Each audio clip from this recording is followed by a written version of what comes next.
Hello everyone, and today I'll bring you what if Naruto dated both Artemis and Athena the moon. The link to the story will be in the description. If you want to hear a fanfiction, please comment down below. Now on to the story. Actually, we wanted to talk about that, Artemis said. We want you to move from here, Athena said. Why? Naruto asked. Because this place is basically a nest for them, Artemis said. Just walk outside, you'll see them, Athena said. Naruto did so. He walked outside and he looked around. He immediately spotted things that he was not expecting. Some kind of monster-looking thing hanging from the electric pole, humans or what seemed to be humans walking around with one eye. Even a few looking straight at him. Why aren't they attacking? Naruto commented as he felt Athena and Artemis approach. Because we are here. They wouldn't dare attack you with us here. But still, this is unusual. Even if they knew why we were here, this is far too many for it to be a coincidence, Artemis said. Shit. Naruto thought. He honestly thought that he was out of the line of fire, but it appeared that some of them could tell something was off. He idly wondered if the reason they haven't attacked was because they knew they would lose. After hearing Kiba's thoughts of being an alpha and stuff, it would make sense. These monsters were most likely primitive, relying on their instincts. Or maybe they sensed his chakra and couldn't really tell if he was what they called a demigod or if he was just an unusual human. He needed to make sure that he could take those monsters. If there was any time to know, it was now, rather than facing a monster by yourself without a god to back you up. Athena, Artemis, can I trust you to keep a secret? Naruto asked. Both of them looked at Naruto confused. Of course, why wouldn't we? Athena said. Not a word, Artemis said. Hopefully you do, Naruto said. Naruto stood up on the railing and aimed his hand towards a bird thing that was close to him. Aiming his hand straight at it, he called. Chakra Kusari. Chakra chains. He had been experimenting with the chains his mother produced to hold the Kyuubi. It took him a full month, even with his shadow clones completely devoting themselves to it, to get it right. It was amazing that his mother knew how to do it instinctively. A chain, glowing blue, stretched out and pierced the bird creature with the sharp point at the end of the chain. Naruto pulled his hand back, dragging the bird with him. Gathering chakra to his other hand, his chakra began spinning in the palm of his hand as both Artemis and Athena stared in fascination. When the bird was a few feet in front of them, Naruto quickly thrusted his hands to the monster's face, calling out the name. Rasengan, he said, barely muttering the word, but the rest could hear. The bird's face twisted, sending gold dust everywhere as his existence started vanishing as the blue sphere grinded into its body. Its body soon turned to golden dust, and the wind blew it away. Silence. And silence broken. What in the name of Hades was that? Athena said. What did the blonde do just now? Artemis just stood there in slight shock. She was surprised, but after seeing so many battles up close, she was more open to the strange things one does. It's what we call chakra. A manifestation of spiritual and physical power, Naruto said, in the most rudimentary way he could. And how do you acquire it? Artemis said, it was deadly useful after all. It's something you're born with. Unfortunately, both my daughters don't have it because your blood overpowered mine. Though they may gain something, but I am not sure. Too early to tell, Naruto said. Athena was getting more and more curious. How did she not know he could do that? What are you? She said. Honestly, she had never seen that kind of power before. That's actually a good question. I have many titles that I've gained in my short life. It was true after all. He was a ninja, a human, a former Jinchuriki, a humanoid Baijuu? He wasn't even sure if he was still human, to be honest. He was half considering himself a demon, not an insult but a bona fide demon. He wondered if he could kick a god's ass. That would be awesome. I am unpredictable, Naruto stated. Getting a glare from Athena, she did not like not knowing after all. Artemis, however, could see the humor in it. Due to her brother and his current Japanese fetish, she knew Naruto's name other meaning. A maelstrom. What a powerful name. Though she suspected Athena already knew, she was much too focused to see it. Not funny, Naruto. What was that? She yelled at him. I can't say right now. I'd rather tell everyone at once than individually. Besides, it's a family secret. Well, it wasn't, but since he was the only ninja in the world, it was. Then what are we? You don't consider me family? I gave you a child for God's sake, Athena yelled. That alone does not make you my wife. As much as I want it to, just saying that you're my wife won't make it so, by human standards at least. Did you forget that you were the one that left me? You manipulated me into not even knowing who you were. Let's face it, when was the last time you married someone and stayed with the father until his death? Were you ever married? Would the rest of the gods even allow you to marry a mortal? Your words right now mean nothing to me. At this point, marriage to a god is only by words. I have never heard of you staying with your son or daughter after giving birth. How will I know that you won't have other children with someone else? Naruto questioned. Naruto understood, after all, those weren't his first children. He had a duty to perform, and he did what was necessary. At least he left a legacy on that world. He knew it was totally uncalled for to say that to her, but he needed to get the point across. Athena stayed quiet. It was true after all. She twisted his memories to make him forget her. She wouldn't be able to marry him because he was a mortal, it would end eventually. He couldn't be offered immortality because he was not a hero. They weren't a family, he was only a donaire at this point. This isn't a relationship I want. A relationship built on the wrong reasons. I love you, I truly do. But this. I want an actual mother for my child. Not the kind who would blindly follow their parents. I wonder when Annabeth is old enough to meet you, will she call you Mom or will she call you Lady Athena? Naruto said. Athena was quiet. Naruto could see she was hurt. But it had to be done. Staying in a relationship with her would only bring more disaster than he could handle. He wasn't willing to be reckless now that he was a father. Athena just walked away, not turning back. She disappeared after she got far enough. You're an idiot. He heard, it came from Artemis. I know. Why did you do it? She asked. It needed to be done, he said. Why? Artemis, from what I managed to piece together, gods aren't allowed to raise their children, right? She nodded. Then that means she cares more for the rules than for family. I care for my family above anything else. Even if I make Olympus my enemy, I'll fight to protect them, Naruto said. Against Olympus, that's ridiculous. One person can't stand up against a god, let alone a human, she said. Then she heard light giggling. Then it became a chuckle, then full-blown laughter. For a moment she wondered if Naruto had gone insane. Well, it wouldn't be the first time I've killed a god, he said. Thinking back on the Juubi. It was a truly frightening creature. Even incomplete, it was dangerous. It was certainly a monster on its own to create the world he lived in. Artemis was startled at that. Did he really kill a god? With that ability he showed, who knows what he was capable of. Will you hurt them? The Olympians or the children? She asked. No, not unless they throw the first punch, he said, as he walked back into his house, fully intending on moving somewhere else to get away from the monsters. Artemis decided to place her trust in Naruto. She knew that was what he wanted. She knew the kind of person Naruto was, she understood him easily. It kind of confused her, that she knew Naruto that well in such a short time. She decided to leave it to Naruto, because she knew that his heart was where it mattered most. She kind of envied his daughters. To have such a father. Unknown, that idiot. That no good, lying idiot, that's what he is. Athena thought. She was with that idiot for months, and he thought that she could fool her. She understood Naruto's mentality. If anything did result from what happened, he would take the blame. It hurt to see him like that. Bearing the weight of responsibility. He didn't even know what the gods were capable of, but then again she didn't even know what he was capable of.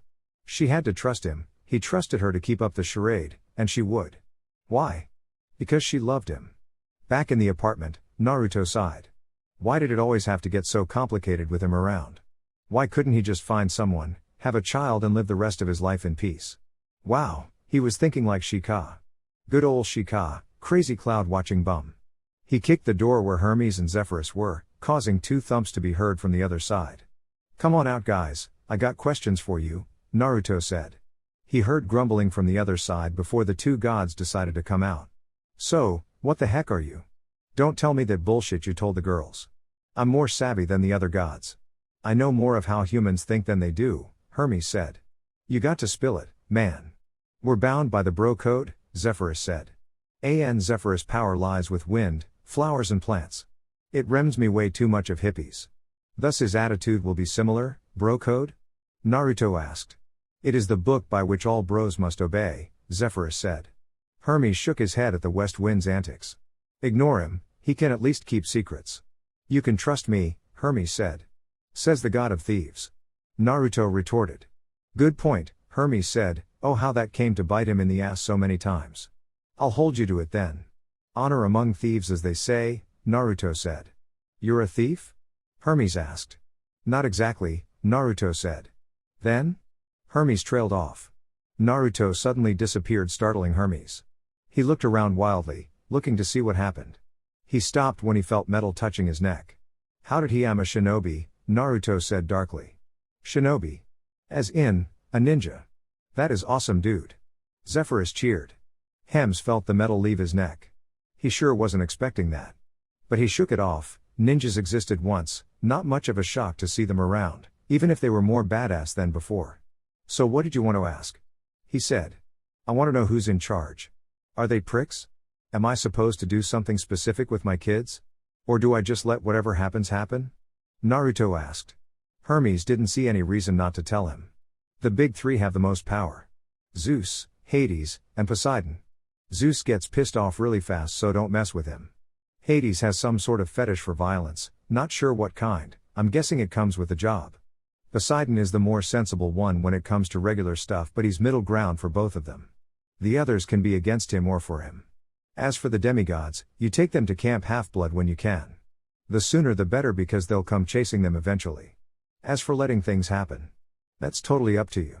You can do whatever you want, just know that there's a chance that you can die.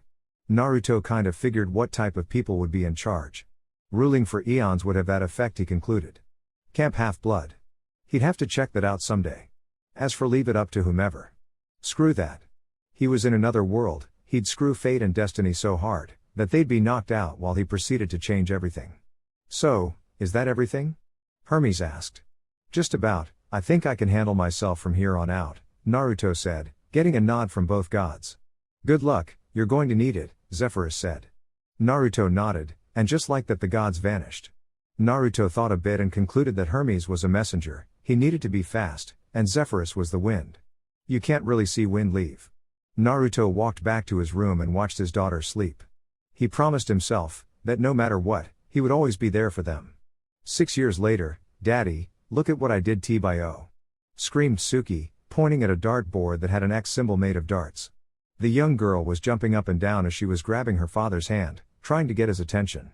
Naruto was making some food, ramen. His daughters had a taste for it, but never to the extent of their father. Still, he loved to cook for them. Give me a minute, honey, I'm almost done, Naruto said.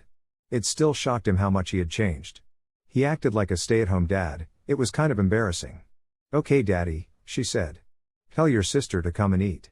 Wash your hands, okay? Okay. She cheered as she went and ran to her sister. Naruto thought on what had happened so far. Ever since he started raising his daughters, everything had changed. He was no longer impulsive, or an idiot. He actually became a lot like his dad. He was in a bit of a panic when he first started raising them, but thanks to his godfather's books, he didn't really need to work.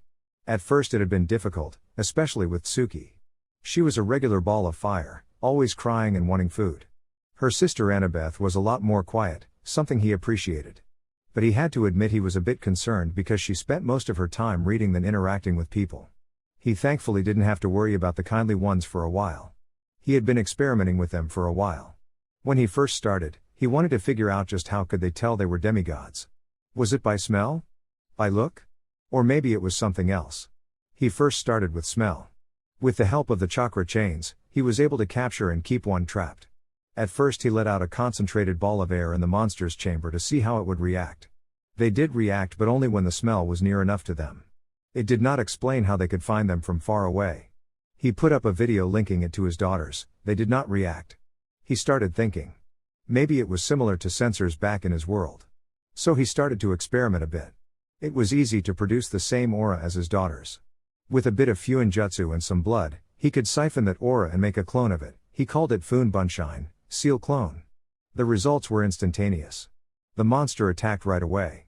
So now it was a matter of stopping or limiting that aura. But that would be hard, the aura was basically their existence. How could he erase existence? But that was it, he couldn't, so he chose another way, confuse it. After many tests, he found a solution that would work. He applied it to his daughters. Whenever they went out, it would activate, shadowing their demigod heritage, preventing any monsters from even looking at their direction in suspicion. He also discovered that the less his daughters knew, the better it would be for them. So unless they ran into another demigod, he had no obligation to tell them. Morning, Dad. He heard a voice. It was Annabeth.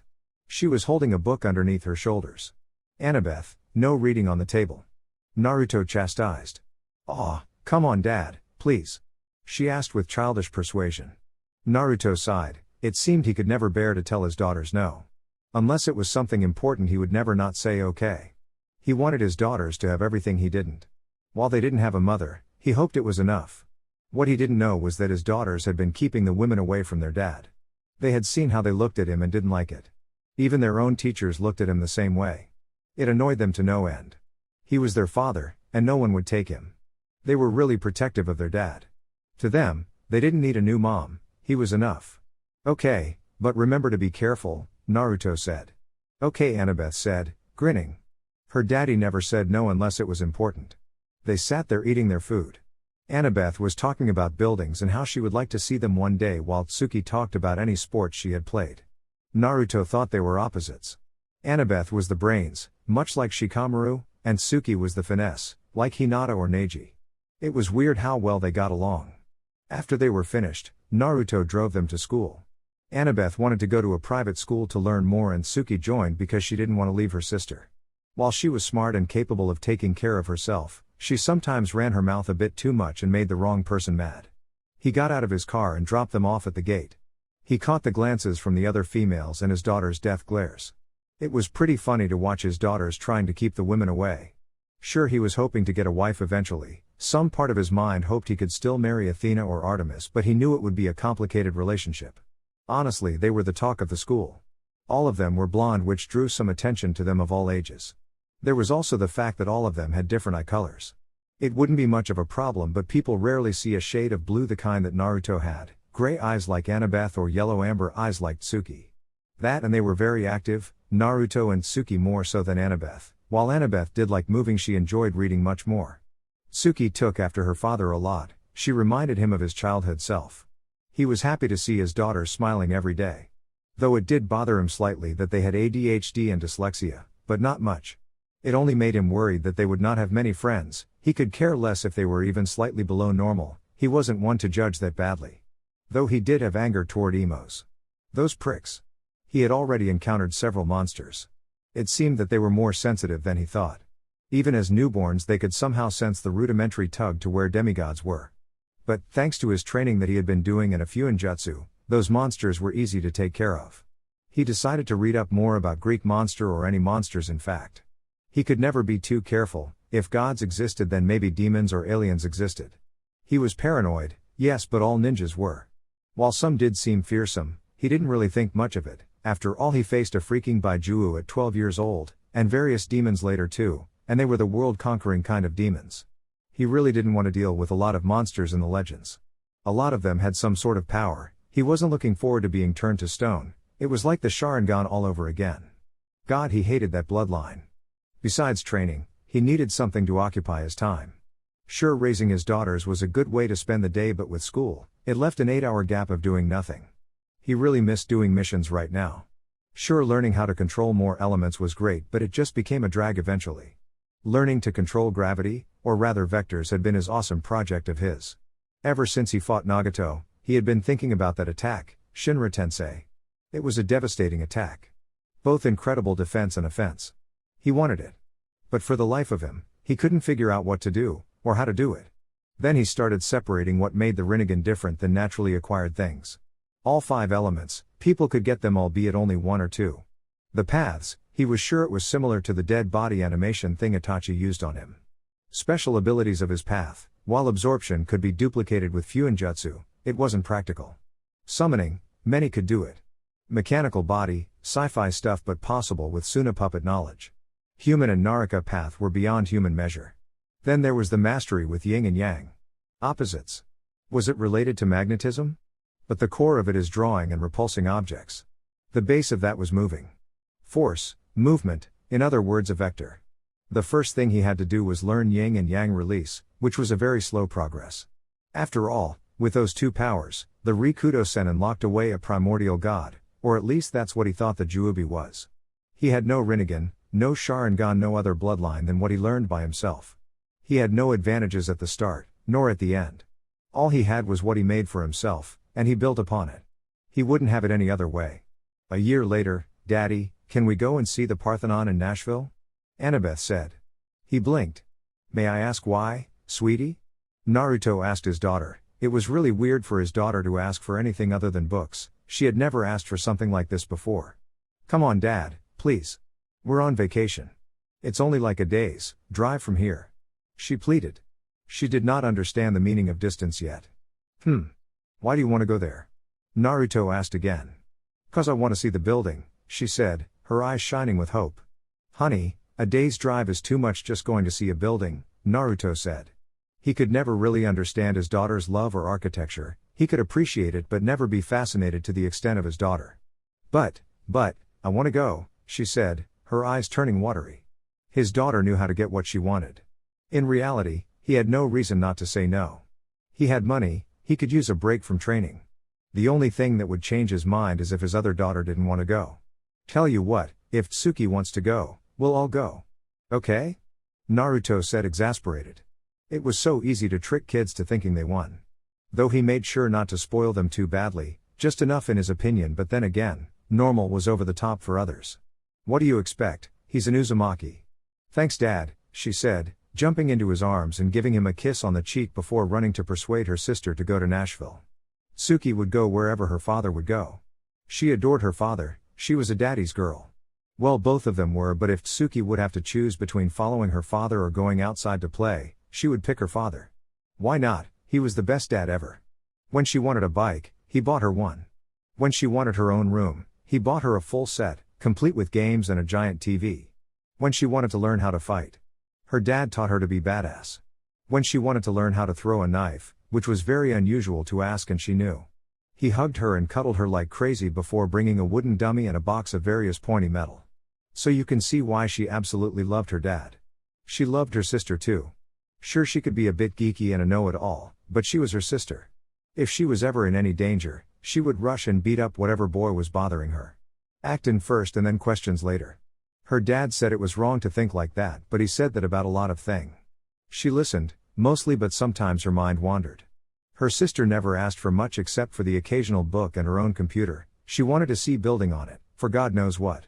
She was aware that her dad spoiled her, her friends kept telling her that. Not that she hated it. But whenever her sister comes asking for a favor, she listened. She knew her dad spoiled her more than her, but that was because she asked. Her sister was a bit more reserved, she suspected that she didn't ask for much so she could get brownie points from dad. She knew that their dad loved them both the same, but sometimes a girl needed to feel special. So when her sister came asking if they could go to some museum or something, she agreed. Her sister needed some daddy time too. Even if watching a building is boring. That, and she wanted to get away for a bit. Her dad got so much attention from women. Even some of her friends couldn't stop looking at her dad whenever he came to pick her up. It made her mad. Especially when you overhear the grown-ups talking about taking him to bed, whatever that meant. But something was telling her that she didn't like it. Annabeth felt the same, they were very protective of their dad. Keeping away the hussies. They had no idea what that meant, but Annabeth said it was supposed to make sense. She was the smart one, so she listened. So it was the perfect chance to ditch them. It had nothing to do with the fact she heard they would accidentally make it a point to meet him by coincidence. So it was the perfect chance. Her sister jumped up and down, cheering. Yup, the things she did for family. Night time, Naruto had been driving for hours. He envied his daughters in the back. It was so unfair, they were just sitting watching DVDs in the car, while he looked on the long dirty dark road in front of him. This dimension could be boring sometimes. Why didn't he Hiraishin to Nashville again? Oh right, incognito. He didn't mind though. His daughters were happy, he was happy watching them be happy. No trouble at all. Daddy, I'm sleepy, Tsuki mumbled. It was already dark, he didn't want to risk being attacked on the road while it was dark. A car explosion would be bad.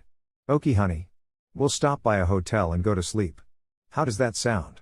Naruto asked softly. She mumbled okay. But Daddy, I'm not tired. Annabeth yawned. Sweetie, the building will be there tomorrow. It's not far from here anyways. The sun needs to be up to see it, remember? He asked. Meanie, she mumbled, clearly tired. I'll buy you some more books over there, how does that sound? Naruto asked. She bobbed her head, books make her happy. Annabeth was a good girl gets books. They stopped at a hotel. Nice place. Near a bridge and a river flowing under it. Annabeth loved it. Tsuki was drinking soda to keep her awake. Her dad's rule was never drink coffee, he said it made her too hyper. As soon as they got settled in, Annabeth rushed outside. Dad, I'm going to go see the bridge, is that okay? Yes? Okay, bye, she said fast. Naruto looked completely surprised. He cursed himself, he never realized she was that crazy over architect. Annabeth, wait. God. He cursed. Of course she would act impulsive, she was his daughter. Tsuki, stay here, he said, putting on his shoes and going to the door. Wait. You want me to stay here? In a hotel room by myself. With who knows who else in this building. It's like the setting for a horror movie. Tsuki proclaimed. Good point. Get dressed and let's go, Naruto said. Annabeth Uzumaki would swear if her father didn't smack her behind the head whenever she did. She ran out of the room, wanting to look at the bridge. It was nothing big, just a bit off into the distance, like a 10-minute walk, nothing wrong with that. She remembered something that her father once told her. Our family tends to get into the most weirdest and most dangerous situations when we least expect it, or when we don't think with our head. He said. She really wished she paid more attention to that. Right now she was staring at some type of monster, flying. It looked humanoid and it was chasing some goth-looking girl with black hair and some other teenager with blonde hair. They were also carrying swords and a golf club? How fast her day went from great to bad. Before she could get her head together, she watched as the monster looked at her and then screeched and started flying towards her. This was just not her day. Where is it going? The gothic girl cried out, watching the kindly one fly off in a different direction. The blonde-hair one looked to see where it was heading. It was heading to a blonde-haired girl. I think it's going after that girl, he cried out. But why would it? Unless. She trailed off. She's one of us. The teenage boy cried out. Oh, this was not their day either. Talia, Grace and Luke were not having a good day. One of their bases was destroyed and now they were going to another one. But as they were attacked by a kindly one. The kindly one injured Talia's leg but they still managed to get away. They got far enough to their current place but the kindly one found them again. But as it happens, they put another of their own in danger. It wasn't the first Luke had lost someone, he had been traveling for 5 years, so he knew his way around things. But one thing he hated seeing was children dying right in front of him.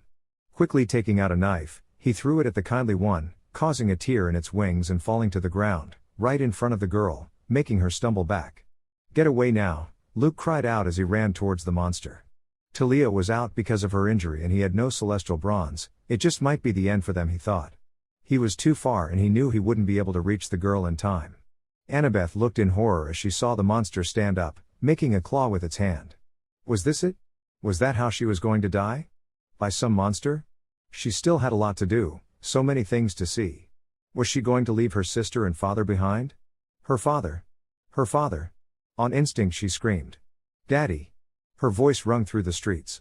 The monster was bringing its hands down on Annabeth. The claw hit air.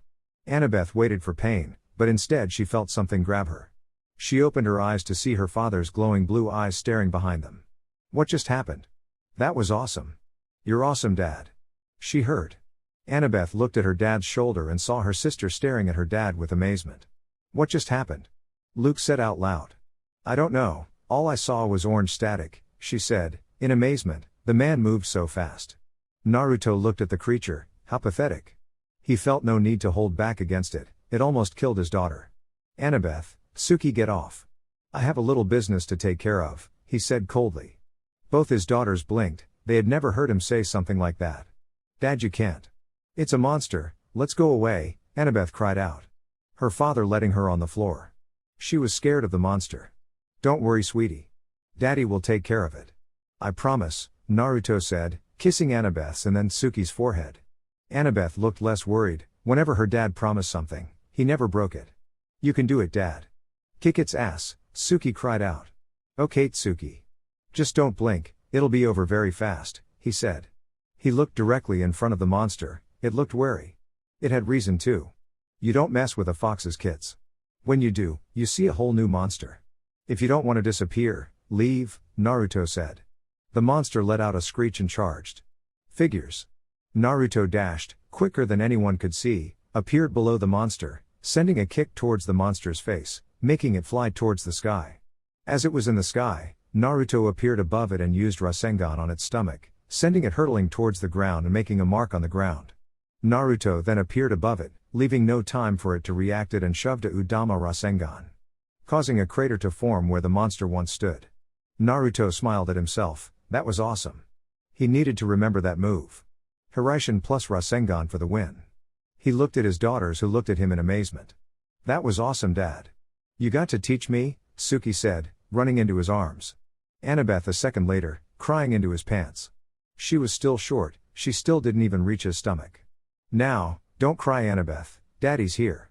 He won't let anyone hurt you. Okay? He said to his daughter, who nodded into his clothes. He sighed, this was more troublesome than he would have wanted it to be. Hey you two, come over here, he yelled as he watched both the goth girl and the boy stiffen. They were smarter than to go against the man, he was powerful. They were tired and injured, they stood no chance against him. Okay, I know what you two are. Let's go back to the hotel so you can tell me what you guys are doing here. What are your names? Naruto asked. They were shocked. The man knew that they were demigods? Well, his daughters were too, so it wasn't a surprise. They had nothing to lose by talking to him. My name is Talia Grace. And my name is Luke Castellan. Luke for the first time in his life could say he was deathly afraid of the man in front of him. It was strange, he had faced many monsters, an automaton at one point and even faced Lucroti and lived. But this man could evoke such fear in his with his presence alone. That was a scary thought. What were you two doing this late at night? What were they? They had just got away from the mansion where Halcyon Green once resided. He thought back to the little prophecy he mentioned, it scared him somewhat. They managed to escape with the Aegis bracelet that Talia was wearing, but as soon as a monster saw she was injured, it thought it might have a chance. It chased them for a while, they were tired and hungry. They were on their last leg a few hours ago. While the Aegis was invaluable, one's defense will eventually be whittled down. He honestly wanted to thank the man who was currently hugging his daughter who was still making sniffing noises into his clothes. The other girl seemed to be poking Talia's bracelet in fascination. Luke tried to explain, but his nerves were still shot. We were running from those monsters. A voice beside him spoke. Does she have nerves of steel or what? Luke thought. Talia stared at the man in front of her. She really didn't know what to think. From what she could see, he cared about his daughters, and somehow trained himself to be able to fight monsters to a frightening degree. She would admit she would love that kind of power. She was kind of irked that the man had such power but didn't say anything, who knew what he had to do to get it after all. He was scary, yes, but it wasn't as if there wasn't other scary things in the world. And if she ever encountered any of them, she'd bash them with her awesome new shield and proceed to rip it apart. When he spoke, it sent shivers down her spine though. It wasn't at all like the voice he used to comfort his daughter. She couldn't blame her though, she doubted she could handle almost getting killed by a monster at her age. What about your parents? The man asked. She immediately stiffened up at the mention of her parents. They were not happy memories. She also felt Luke stiffen. She knew he had problems with his family too, but he hadn't told her yet. It kind of pissed her off too, but it was understandable. I see. The man said. She saw his eyes soften as she felt the oppressive aura he seemed to bring out dissipate. She let out a sigh of relief she hadn't known she felt. Her hands were trembling lightly. She realized she lost control of her body briefly. What a scary person. I should introduce myself. My name is Naruto Uzumaki. These are my daughters. Come on girls, say hi to them, he said, causing the two girls to react. Hi. My name is Tsuki Uzumaki. Nice to meet ya. The girl with a ponytail said, she was an energetic one. Luke and Talia concluded. My name is Annabeth Uzumaki. The girl said, her crying forgotten, she stood confidently. Luke and Talia thought she had guts. So, I assume you guys know about this whole demigod stuff? Naruto asked. We know some things but not a lot, Luke said. Like how much? Naruto asked. Like how gods exist and that they come down from Olympus to have children and eventually abandon them. Luke scoffed, earning an eyebrow raise from Talia. Well, that's one way to describe it, Naruto chuckled nervously. That answer reminded him too much of a duck-haired black-haired man that Naruto was so familiar with. So how do you know? Talia asked bluntly. Well, as you may have guessed, these two are my daughters. He motioned to his daughters. Suki looked clueless while Annabeth was trying to piece things together. The reason I know is because, like your parents, I had a relationship with some goddesses, Naruto said, trying to be as vague as possible. Talia caught it. Wait, goddesses? As in more than one? She asked almost accusingly. Naruto let out a sigh. Of course she would see it, girls have super hearing in these kinds of things. That's right. Tsuki and Annabeth have different mothers, both of them goddesses, Naruto said. What? Was the all-around response of everyone.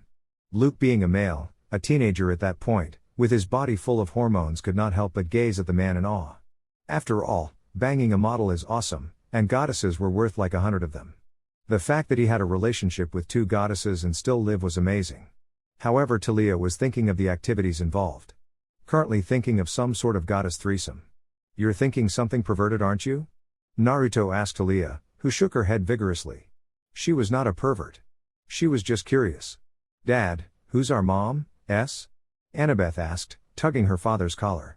Naruto could swear that she was trying to pull him right in front of her face and give him the glare. Annabeth sometimes scared him. Why? Because he wouldn't hurt her for anything in the world. That means he could not beat her like everyone else. The thing about that is, I can't really tell you. It's against their laws or something, Naruto said. He wasn't really sure about it, but he figured it's what it usually is. Unless the gods come and directly tell them, it must be some don't interfere with mortals thing. He just knew it was something like that. It seemed like the typical shonen manga plot. I am a higher being than you and you cannot know the rules until it is most convenient for me. Firm. Is what the plot was. That's stupid, yelled Tsuki, throwing her arms up into the air. I don't get it either. Apparently your godparents have to claim you at some camp before you get to know. I think that's just stupid. From the sounds of it, it sounds like there's a chance of them not being claimed, Naruto said casually. He immediately grimaced. He saw the dejected looks on the girls while Luke gritted his teeth slightly. Talia shook of her thoughts. It wasn't the time to get depressed. You mentioned a camp. What did you mean? Talia asked. Apparently there's a camp that houses half-bloods, or demigods you can call them. The camp is called Half-Blood Camp or something. Kind of insulting if you ask me. But apparently it's the only safe place from the monsters, Naruto said. Do you know how to get there? Luke asked. Not really, but the problem should be solved pretty easily if we meet a god. Naruto asked. Isn't that almost impossible? Luke pointed out, it was true, he hadn't met a god yet even after years of wandering around. You just didn't know how. Don't you ever get the feeling that whenever you want to find something, it's almost impossible to find it, but when you aren't you find it immediately?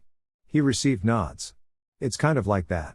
Trust me, I've been in stuff like this, just go on with your life and we'll eventually run into one, Naruto said. Wait, we? Talia said. What? The reason I never told my daughters about this was because the less they knew the better. Seriously, it's literal, he said quickly after seeing his daughter's head snap to him. There's this mist thing that prevents you guys from seeing things you shouldn't see. He saw Luke's head jolt up a bit. The more knowledge you have about those things you shouldn't know about, the more clearer you will see them, but it's the same for them. They will see you too, Naruto said. The 2 preteens had enough sense to look sheepishly. Oh, well. Luke trailed off. Sorry. Talia ended. Don't worry about it. I was hoping to train them a bit before actually going, but I guess I'll have to put it on hold, Naruto said. Wait a minute, you were going to train us to do that stuff you did earlier? Tsuki's eyes shined with hope. Are you going to teach us that ball thing you used? What was it? Ooh something ra something right. Annabeth said, that move looked very powerful and very helpful. Unfortunately, you 2 will never be as strong as your awesome dad. Naruto grinned, causing his daughters to pout while Talia and Luke looked at the 2 girls with mirth. Sorry girls, but when you 2 were born, your mother's blood overpowered mine, being godly and all. But since I am stronger than most regular mortals, you guys will probably be able to do things regular demigods can't, or at least do immediately, Naruto said. So that's why Tsuki is crazy with sports, is that why she's so hyper too? Annabeth asked, in her head suddenly connecting the suppositive thoughts. Actually no, Naruto said, making Annabeth's sudden realization crash down. She actually got that from me, which I got from my own mother. You Annabeth took more after your grandfather and mother, Naruto said with a grin. Wait, our grandparents? Annabeth said dramatically. How come you never told us about our grandparents? Tsuki questioned. 1. You never asked. Causing all of them to face fault. And 2. I never met them, they died shortly after I was born, Naruto said solemnly. Oh. Both girls said quietly. Don't worry about it. Look at me now, I'm loaded and I got 2 beautiful daughters that I couldn't be any more proud of, Naruto said, hugging them, and they enjoyed a family hug. Off a bit to their side, Talia and Luke glanced at each other. This is kind of awkward. I know. Not to mention embarrassing, Talia said. So, what are you 2 going to do now? Naruto asked the preteens, causing them to jump a bit. They shrugged. Naruto spoke. If you're going to camp, I'm assuming you're going to stay there? Naruto asked, which he nodded to. Then at least say goodbye to your parent. Trust me on this, a mother can worry about their child for an eternity and still keep worrying. Well, we need supplies, so I guess I should go home, Luke said a bit nervously. Good, then everyone get to sleep and I'll drive everyone there, Naruto said, to which everyone nodded. Luke took a bed for himself while Talia slept with both Tsuki and Annabeth. Naruto took the last one. Naruto wondered what was going to happen. These kinds of things don't happen unless something is about to happen. During his time as a shinobi, he had met random people during missions, and in almost every one of them those people tended to be related to the mission. Naruto cursed himself in his mind. He really wished Kurama was here. Sure, he could be snarky, a douche most of the time, but he could really use his constructive criticism. Though if they did ever meet, he was sure he would mention he banged a god. The look on the Baiju's face would be priceless. He drifted off to sleep, hoping nothing bad happened. Talia Grace was an abrasive girl. Well, maybe abrasive wasn't the word, but it sounded right. She really didn't care much about what other people thought of her. If it did turn bad though, she'd prove it false, maybe with a punch or two. She was a badass chick, she had always known that. At least that's what she thought of herself. Even more badass because she had magical lightning powers. Sure, she didn't have much control over it, but it was still awesome. Though it did bring up the question of who her father was. Now that she knew exactly how she came to be, it was pretty obvious who her father was. It was kind of awesome to be the daughter of the King of Gods, but still, it brought up a lot of questions. Like, you would expect the King of Gods to at least send some help now that she's been on the run for like 3 years. Or maybe send some sort of person to guide her or something like that. But of course, if she knew herself and through an extension her father, he wasn't really the type. She had woken up vaguely recognizing the ceiling of the hotel that she was spending the night in. She let out a sigh, relaxing a bit and thanking God, figuratively, for letting her sleep on a comfy bed. She moved a bit, trying to go to sleep again, but she noticed the lack of obstacles in the form of the kids yesterday. She stood up and looked around to see where they were. She was surprised at what she saw. Somehow during the night, the 2 girls got up without her noticing and made their way to their father's bed, where they were now. The one she recognized as Annabeth was curled up on her father's left side of his shoulder, burying herself deeper into her father and warming herself with her father's warmth. The other one, Tsuki, was sprawled on top of her father, leaning to the right where she was snuggling deeper into the neck of her father. She had to admit, it was incredibly adorable. That, and she was a tad bit jealous. Why? Because she was sure that parents like the blonde, Naruto was his name, were rare, she assumed. Her mother was a mess for a while after her father left, but that kind of fixed itself after her stepfather came. While she didn't like the guy, she didn't hate him. It was awkward between them.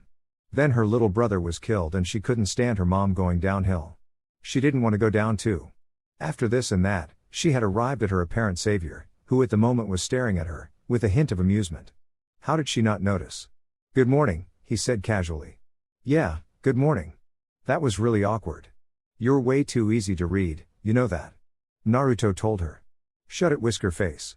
She grumbled, so she wasn't a morning person, big deal. "Oh? An insult? Does that mean you like me?" "They say girls are mean to people they like," he replied. Talia snorted. "Don't get ahead of yourself, Whiskers. I insult people all the time. You ain't special. Still, you did save us yesterday, so thanks, but what's up with the stupid question?" she asked. "You're welcome. I got 2 daughters for your information. I gotta learn what a teenager thinks now if I'm ever going to keep up. Women will forever remain a mystery that man will never solve," he sighed. Talia let out a small laugh. "And you never will." This guy really confused her. Talia thought he was really weird. So far, he only acted all fatherly when it concerned his daughters. He spoiled them, she could tell that. But when he battled, it sent shivers down her spine. He was ruthless. He said he was human, but no regular person should be able to move that fast or be that strong, or be able to use energy balls. If this was a game, he'd be a walking cheat sheet. Though she really wanted to ask how he got that much power. Then ask. She heard Naruto say. "Don't do that," she yelled. It really ticked her off how well he could follow her thoughts. "Then don't be predictable. Just go ahead and ask. You aren't the type to," he said. He had a point. She wasn't normally that reserved, but she wanted to tread carefully. He was powerful after all. "How did you get so powerful?" she asked bluntly. "I trained," he said simply. "That's it?" "Yup." "What, no teachers?" "Kinda, mostly self-taught." "What was the energy ball thing?" "Pure awesomeness. You know, I think we can get along." "Ditto." They both grinned. It seemed that she reminded Naruto a lot of how he was when he was younger, except she was much more confident in herself and could back it up. "So, you have electrokinesis, Naruto said. What is that? She asked. Electricity powers, he said simply. How'd you, she said, but was interrupted by him pointing at the electric alarm clock, and the TV, and Annabeth's computer. Oops, she said. She's going to nag me about getting her a new one. Naruto groaned. His daughters somehow picked up his ability to annoy everyone around him whenever they wanted. He vaguely wondered if he was the same. Talia looked embarrassed. She hated whenever she couldn't control her powers. Don't worry about it. She's been wanting a new one anyway, Naruto said. That was a lie, but she didn't need to know that. Sorry. She responded. What else could she say and do? Don't worry about it. It was an accident. Truthfully, I expected her to break it a while ago. Looks like she took after her mother. I would have broken it at her age, he said. Talia just smiled, thinking the same thing. Naruto felt Suki and Annabeth start to wake up. Somehow, kids seemed to get up so early. Stretching themselves, they yawned and stretched their joints. While they did that, their father did the same thing. Almost in the exact same manner. How close can a family be? Talia thought. Seriously, his daughters copied his sleeping habits. Ah. They rubbed the back of their head the same way too. Kind of freaky. Mornin' Dad, they mumbled. Morning sweetie, honey, Naruto said, grabbing them and giving each a kiss on the forehead before standing up. Now take a bath and we'll go get breakfast. He told them. They nodded and went about their morning routine. Wake up, Luke. Talia attempted to rouse Luke from sleep. He, that's dirty, threesome. Luke muttered in his sleep. Huh? It looks like he's having one hell of a dream, Naruto said, grinning. Talia was angry. Seriously, that was not the correct thing to say. Bzzzt. Gah, Luke cried out. Get up, you perv, she said angrily before leaving the room. What? He said, that was not a pleasant wake up. You were still thinking about threesomes from yesterday. Naruto pointed out. Oh yeah, that was an awesome, oh crap. She heard me, didn't she? Luke whispered to him. Yup. Seriously, control yourself though. You're with 3 girls now, and if you think one was hard, try dealing with them combined, Naruto said. Not a good thought. Luke grunted. So where does your mother live? Naruto asked. Remembering last night's conversation, he scowled but answered. Westport, Connecticut. It'll take us a few days of hitchhiking though. He responded. Hitchhiking? I can drive, you know, at most maybe 2 days or 3. Naruto responded. Oh, right. You know, I forgot that we're actually getting adult help. Hardly anyone cares about us kids, Luke said. Naruto stayed quiet. He knew how he felt. He was alone for mostly his whole life after all. The only people that he seemed he could count on without fail was the Sandaime and Iruka. But he didn't need them after he became a ninja and they became someone to voice his concerns, which were rare. After so long, he started to think that adult figures could go to hell. His lack of respect for authority figures sprouted from that feeling. He could tell Luke felt vaguely the same way. He sighed. Seriously, he feared that almost all demigods would have some baggage with them, but still it's shocking to see the amount. He heard laughing from the bathroom. He heard Talia's voice. He assumed she went in there too. That was nice of her, he thought. When everyone finished their daily routines, they went out to eat. Naruto argued with Annabeth and Suki that they needed to eat from the kids' menu, but they insisted that they want something from the grown-up menu. They wanted to show off to their new friends. Luke and Talia just looked amused. A couple of hours later, and some awesome radio music later, Annabeth chose to talk. Hey Dad, what were Grandma and Grandpa like? She asked. Suki nodded to the question.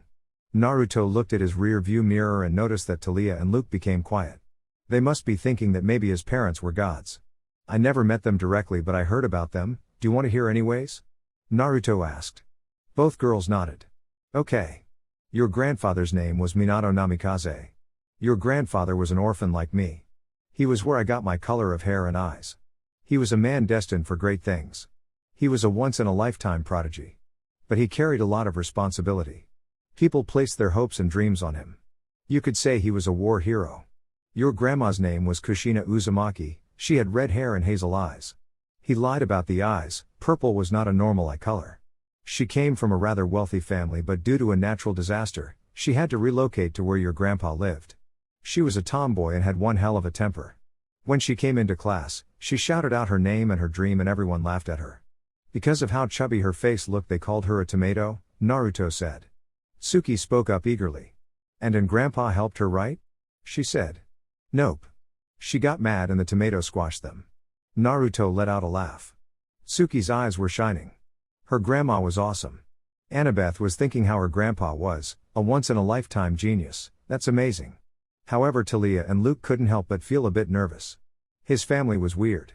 Not to mention their rather exotic looks. Seriously, blonde hair, red hair, blue eyes, hazel eyes, gray eyes, and amber eyes, that must be one hell of a gene pool.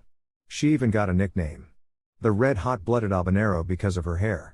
The rest gave a chuckle. So how did Grandpa get Grandma, or was it Grandma get Grandpa? Annabeth asked. Well, it was a few years after she moved. She was teased because of her hair. She hated it. Around the time she was 13 to 14 she was kidnapped, Naruto said. What was the overall reaction? She came from a wealthy family.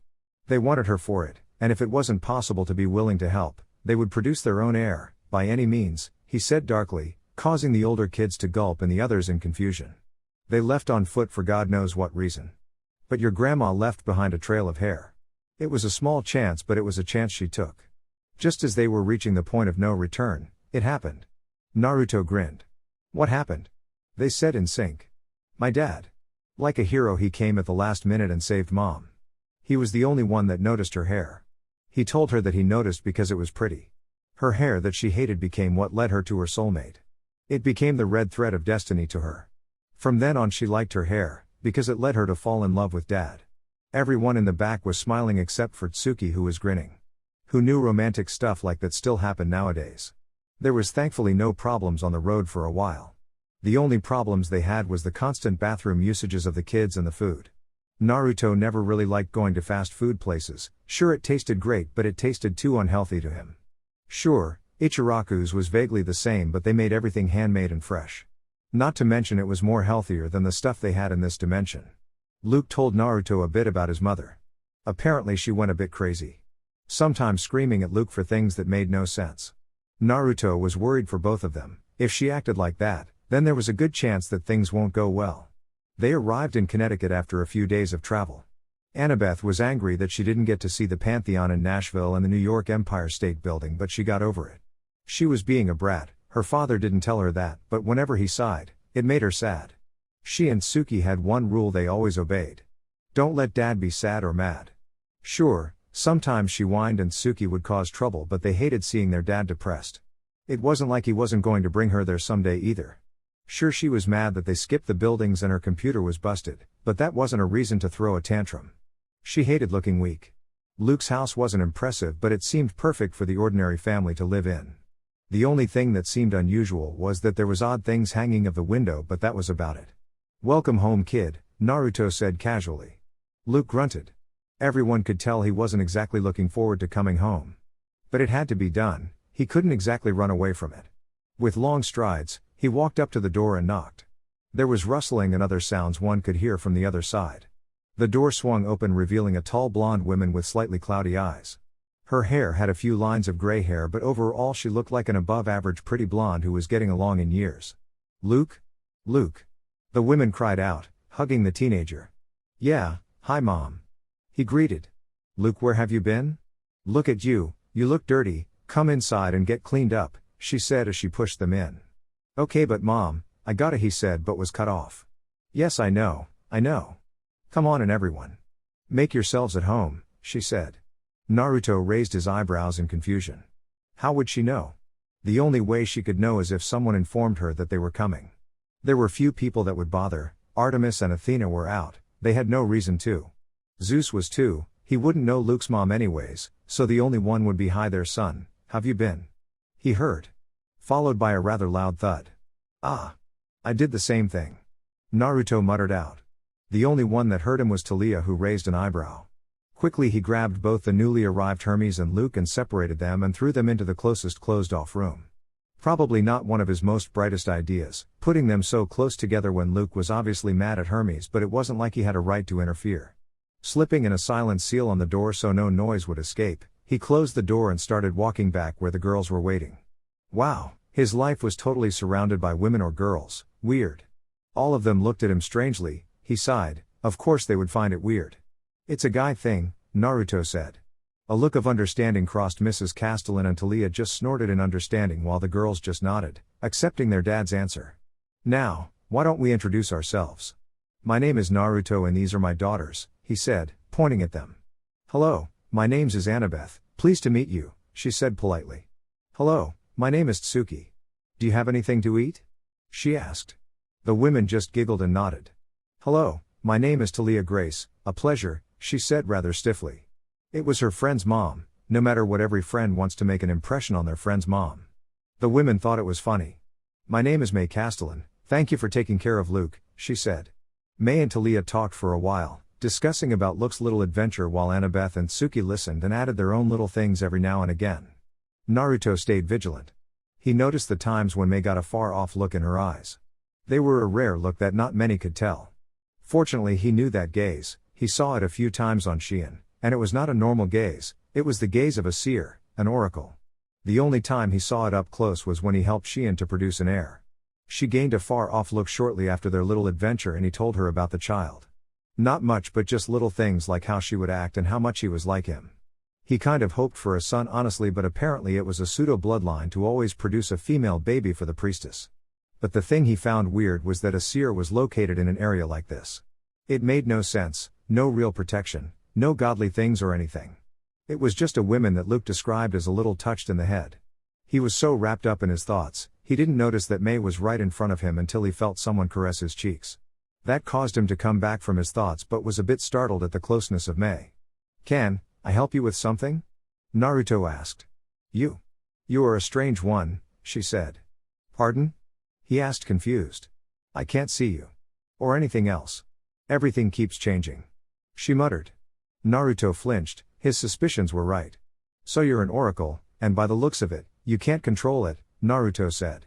She let out a sad smile.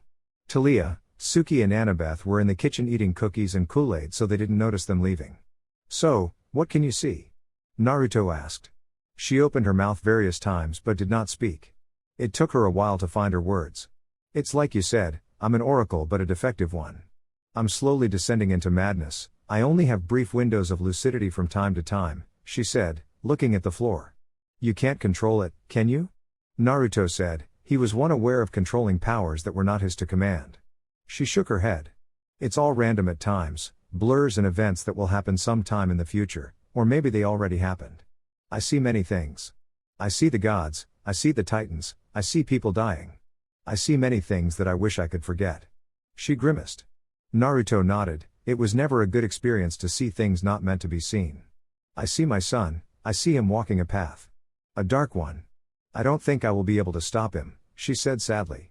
You can't change it? He asked, to know the future means you can change it. She shook her head. It has been predetermined. Fate has already taken course and even the prophecies foretell the events. It is inevitable. Naruto let out a laugh, startling the women. God, I haven't laughed like that in a long time. What? She said startled, she expected him to deny it, not laugh at it. Let me tell you a little story. Once there was a beast of unspeakable power, wherever it walked, mountains were formed, lakes were made, it was a symbol of mankind's end. But a man stepped up, with the power of the heavens and managed to stop the beast. However, the beast was too powerful, so he separated its spirit and its body and locked it away. At his deathbed he feared the power would escape, so he separated it into 9 parts. He foretold of a person that would one day save the world, the child of prophecy. He left behind 2 children that carried his own power. For many years, chaos and war ensued. The 2 children and their descendants battled many times, the reason for fighting long forgotten. Until as prophesied, the child of prophecy emerged. He was a brave man, compassionate and protective of his family and friends and a demon to his enemies. He had the power to change the world, he was full of potential. Then one day, the day of his son's birth, he died. May gasped, how could the child of prophecy fall? He died defending his home from one of the 9 parts of the beast. The parts could not die, so he did the most selfless/selfish thing he could do. He sealed the power into his own son, she gasped. The son was cursed and blessed from birth. Because of the power, he was seen as an omen, and a demon. They shunned him, ignored him. The son was never meant to be the best, he was at most above average. But because he was cursed, he saw the good around him. The son struggled through life, pain, betrayal, loneliness. He was about to fall into darkness if it wasn't for the words of his friend, who would later turn to his enemy. Only when you fight to protect, is when you can become truly strong. From then on, the son made that his way of life. He believed in those words. It gave him strength to do what many people thought he could never do. It gave him the power to oppose fate. He fought and never gave up, with his body battered and with his soul about to break, yet he fought on. When he was to fall, the bonds he made from protecting his precious people gave him strength. Then there was a group that wanted the power of the beast for their own goals. With his own goals, he set out to challenge them. The son with no goal of greatness or riches set out on his journey, along the way making more allies and friends, saving those who needed help just because they needed help. Then the true enemy appeared. Having gathered 7 of the 9 powers, he set out to control the world. But without no child of prophecy, it was destined to fall. But the son never gave up. Even with the power odds against him, even with the one he called a brother and all but blood fought against him, he did not give up. He never wanted the power, all he wanted to do was protect. He became a guardian. The boy with no hope of winning declared that his father entrusted him with his dreams, his goals. He took up his mantle, the child of prophecy. Without anything but what he learned throughout his journey, he faced a beast of unspeakable power. With the teaching of his teacher, the wisdom of a hermit, the blessing of a man whom challenged his conviction, and the bonds he formed with everyone, he succeeded. The boy who everyone thought would amount to nothing did the impossible. He brought peace to the world, but he didn't stop there. He grew restless and one day he decided to continue on his journey to parts unknown. Nothing is set on stone. As long as one never gives up, anything is possible, he said. Looking at the totally enraptured woman in front of him. Huh? Maybe his life story would make an excellent book? Mei just grinned at him and smiled. You really are an unusual one. Naruto looked confused. I can see you in the future, but it is always changing. Your future is your own, I can only see a certain ways away. There are ones where you are surrounded by children, another where you are fighting the gods, another where they are at your feet, and others where you set the world ablaze. You really live up to your name. You are a person able to defy fate. It is a powerful power, a curse and a blessing. There's even one with many women by your side, she said, giggling a bit at the last one. Naruto blushed, that one seemed the most likely despite the weirdness of it. Naruto just shook of the thought and shrugged. Tell me something I don't know. This stuff has come at me so often it's become ordinary. I guess I really do live up to the Uzumaki name. We were always a rowdy bunch, even if I'm one of the last. He grinned. She smiled, it was a joy to meet him. He was capable of many things and she was interested in him, the things he could do would make anyone want to know him. Can I ask a question? He said. Oh sure. What about my daughters? Will they be alright? He asked. She smiled, believe it or not, in almost every vision I had, you were dedicated to making them happy. He just smiled while she remained smiling. It was a comfortable moment when two parents couldn't help but smile at what their child was doing, or in this case, what would happen. Just then, the doors where Luke and Hermes were slammed open and Luke ran out of the house, with a backpack full of clothes. All the kids looked shocked at Luke. After a few seconds they realized that he was leaving and chased after him. Naruto stayed back and saw everything unfold. Hermes came out with a solemn look in his face while Mei looked like she could break into tears. What happened? He asked. Hermes sighed, he really didn't know what to say. How could he tell Naruto what lay in store for his son? Mei looked at him with understanding, but it still affected her. She is still as beautiful as ever. He thought. It's complicated, he said. Naruto just looked between Mei and Hermes. He could take a guess that whatever Luke asked wasn't good. It didn't deal with Luke's growing hatred of the gods and how he would one day make them pay, would they? Naruto said bluntly. He saw both Hermes and Mei flinch. Seriously? He blurted out. How did you know? Hermes asked. I guess honestly. Naruto responded. A guess? Mei shouted. It took her being a half-oracle to see what her son would become and he just took a guess? It isn't the first time I've seen eyes like that. He's walking an Avenger's path and nothing will get in his way. I had a friend who was like that, he went insane. There were others that were the same, he said. Seriously, Sasuke, Gaara, puppet dude from back in time, what's his face that kidnapped Kakashi, seriously, there were a lot of messed up motherfuckers in the elemental nations. He even fought an alternate version of himself. You know, last time I thought you were interesting. Now you're the strangest person I've ever met, Hermes said, his wife/lover nodding. Mei, it's a gift. Seriously, it runs in the family. Naruto said/joked. You have one messed up family, Hermes said. Really? With all the incest in your guys' family, you guys shouldn't talk. Naruto shot back. Well, incest wasn't uncommon with clans back in the elemental nation, but he didn't know that until later in life. But then again, Being a ninja broadened his outlook to accept shit. Well, I guess you got a point there, he agreed. Well, after a few thousand years, inhibition like that tends to vanish at some point. Sure, some don't act on it, but it doesn't really matter. Anyways, what are you going to do with Luke? Naruto said. I can't do anything. It is forbidden to interfere with a hero's destiny, Hermes said, indicating his son. Hero? You call all demigods a hero, right? He said. Well, back in the day they usually ended up as heroes, so it sorta stuck, Hermes said. You guys just keep bringing trouble, don't you? Naruto muttered. Hermes stayed quiet. It was true, World War II was proof, not to mention the other near-apocalyptic things that have gone off. Well, whatever. Fortunately, I'm still human. I'm not sure I can change his way, but I'll have his back, Naruto said, shrugging. He couldn't convince Sasuke, then he might as well support Luke. If things go wrong, he would end him himself, the gods be damned. Thank you very much. Mei told him. Even with the curse of Hades affecting her, she still loves her son. Some of the nicest people have the most horrible luck. Thank you, Naruto, for everything, Hermes said. All in a day's work for an orphan, Naruto said. He calmly walked out the door, leaving behind Hermes and Mei. He's going to change things, you know. He's a walking disaster for everyone that he sees as a threat. Not even the gods can stand up against him when he gets angry, Mei said out loud. Naruto is an interesting person. I don't know him well, hell, if we even spend an hour together I guarantee you that I'd probably consider him my best buddy. But that's what scares me, he can be the best friend a person can have but the worst enemy one can make, Hermes said. How do you know that?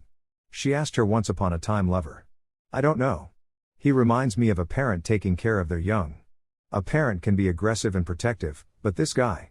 He a whole new monster when it comes to protection. Honestly, if he met Hestia, I doubt we'd have any virgin goddesses left, he said. Wait, you mean he? She trailed off. Yup. Wow. Lucky bastard. Then they heard a loud boom, followed by rather loud curses. They sounded vaguely like Naruto screaming about his car. Is he still a lucky bastard? He got virgin goddesses. Touché. Naruto was furious right now. Why? Because a bloody monster had the nerve to attack him while he was driving. Thankfully the children hadn't been with him, but still, he almost died in a fiery metal death trap. Then again, it was better than drowning in a cold metal death trap. How come there's always some kind of metal death trap? Oh, he was pissed. His freaking car blew up. He wouldn't have cared, but all his money and whatever clothes he brought were in there. Luckily he kept his gear and scrolls sealed on his person at all time, but still. His car blew up. If the monster that rammed into his car didn't explode with the car, he would have shoved a Senengoroshi revised edition on its ass. Naruto looked around, wondering why the hell the streets were empty, and as it looked like, he was surrounded. What the hell? He yelled. The monsters seemed to have gathered. It wasn't a normal amount either. Sure, there were monsters here and there, but never as many as he was seeing right now. But why now? Why at this moment? I'm separated from everyone else. He thought. These monsters waited for him to be alone and separated from his charges. They must have known that with him around, they'd stand no chance. So most likely they were either making sure he died right now or they were stalling. Either way, these monsters are clearly more smarter than they let on. He thought they ran on mostly primal instinct. But then he thought again, primal instinct allowed animals to evolve and adapt. After thousands of years fighting demigods after demigods, he guessed that's where they picked it up from. But still, it's way too many for just being around. He just left it that they chased him for a while. He had been driving with 4 demigods in his abnormalness. It must have been irresistible for the monsts.